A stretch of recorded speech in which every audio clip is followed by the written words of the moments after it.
Hi guys, this is your Miss Universe 981. It's very my vlog, the most beautiful member of the social climbers.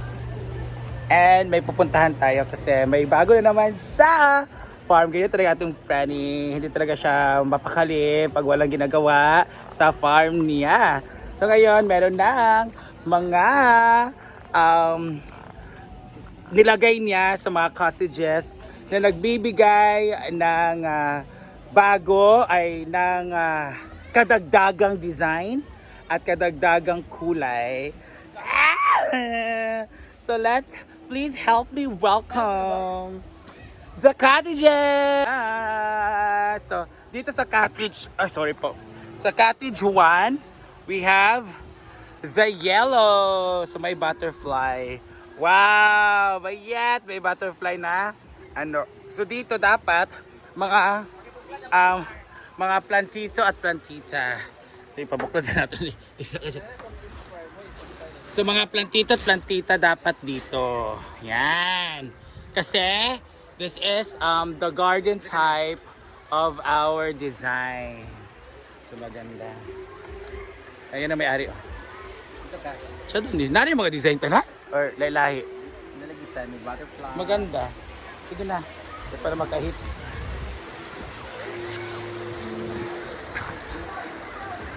Yan diba? It's very ganda. So finally, natapos na nga ang ating kortina dito sa ating payag. So hindi natin siya pwedeng sabihing payag. It's gazebo. Yes. Kasi gazebo is like a al fresco na payag na meron dapat curtain. At sa mga nagsabi dyan na dapat plain kasi pangit, masagwa, colorful. Guys, binigay lang tong kortina na ito ng KM Carpet and Ukay Seryoso. Choosy pa ba tayo? Ang ganda ng tela nito. Sobrang ganda, kaya kung gusto nyo, hanapin nyo lang po ang kanilang page o punta sa kanilang physical store sa Bulwak. But this time, nilagay namin sa aming payag para different color, different accent, but same concept. So, thank you so much KM Carpet CDO for this beautiful curtain. So, ang ganda na niya. Oh, diba? So diba yan siya? Tindog. Andito Ay, finally, kanan niya. Finally, natapos na nga ang ating kortina sa payag. Hindi natin siya pwedeng sabihin na So, maingay lang siya. na suba, kundi gazebo. So yan, It's dito like naman sa ayan, ang ganda ng station 2. The cottage 2 guys. Ang cottage 2 ay color purple. So kung doon mga plantito at plantito for the garden, ito naman is mga floral. So dapat yung mahilig, mga florists, mahilig sa flowers. Ayan, purple. So sa cottage 3 naman, meron tayong, wow, it's color green.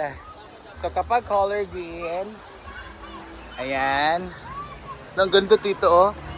Diba? Pag color green, dapat mga environmentalist, no? Yung mga nag-aalaga sa ating kalikasan, yung mga may paki sa kalikasan, just like don't throw trashes, yung mga tao dapat dito.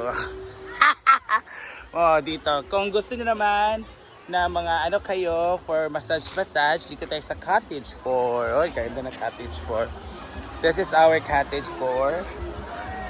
Ayan. Wow.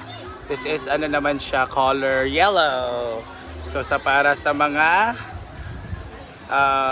gusto ng unity. Color yellow. Siya naman sa cottage 5 is color napakaluto na color violet. Ayan. So sa cottage 6 wala pa. Ayan, pero po natin yan ang ating mga cottages talaga lahat. So congratulations Brenda for this. Ang ganda na tignan ng mga cottages mo. So guys, if you want to visit Hinaguan Farm, just feel free to visit here. Magbayad lang kayo ng entrance at mga cottages. Ayan. So dito walang naka-occupy na dito sa cottage cottage 4. Ang ganda. Ayan mga chill. Ayan. Ang ganda tignan. Wala yung kortina sa 6. Wala pa? Abra ko na yung kortina.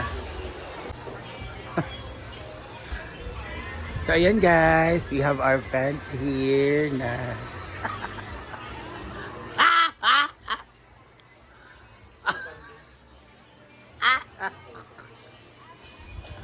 so may mga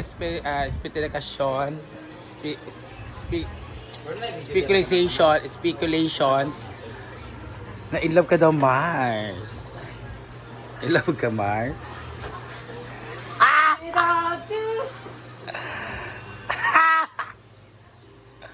In love ka? So what is your definition of love? If you don't mind me asking. Sige na ba? Lagi ka. 10 minutes naman. What is your definition of love? Love is...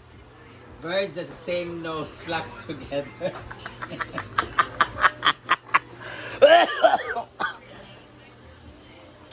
Basta ka na in love ka. Siya ang background kasi siya mag-good ang background. Sige na.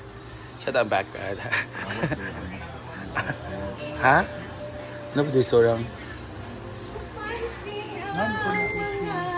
Ano ba di? Wala. Na! Oh. Sulyap-sulyap ka, kunwari.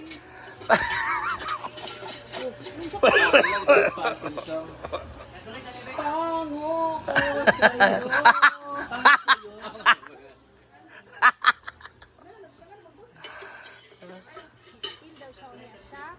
Pickleball. PM. Bakit? You want to try the ambience? Or you want to see the people or the mga colleagues here that Agapit. PM? Simbahan.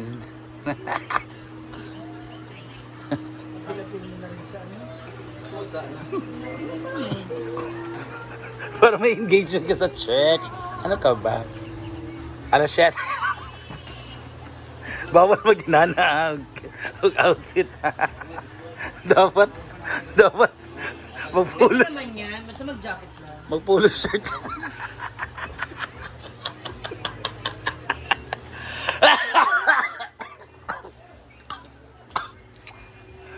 Mga titigan mo, sampalin kita dyan. Ayun na. Siya yung tulay. Ikaw yung tulay, di ba, sa pagmamahalang churba. Ako, suporta ako, pero hindi ako sangayon. Sa ano mo kasi din yan? Sa kanang sungog-sungog ba? So na-develop. Taba, uy! Ay, wala man. Kanang manot ba siya yung ta kay si Jigjig? Ginawa ko. Nakada naligo yan kagabi. Oo. At hindi yan, normal na ginagawa niya. Pinakamasama, nag-toothbrush siya kagabi. Ah! Sir, tutut ba siya once in every 3 days? Hala. Kumain ka dyan, kumain ka. Pero sasayangin na rin ang pagkain. Sarap talaga kumain pag kanan, no? Ano, idinas ko ng pagkalit. Yes! That's... Kamay lang, Lagi. mawalan. Di ka galangan, Gwen? Di ka galangan? May halang. Gulay lang. Ay, gano'n. Guys, after pagkain lahat, yes. So, sa Ivy po naghuhugas. Sa lahat po ng bababash kay Ivy na walang ginagawa. Ayan po, tingnan nyo po ang kanyang vlog. Yes, hindi na tinatapos yung video. Ha? Ang mga bashes sinanood sa'yo? Bakit? So, ayan guys ha, sa Ivy talaga ay isa sa mga nagsusumikap dito sa farm. Isa sa mga bukod tanging.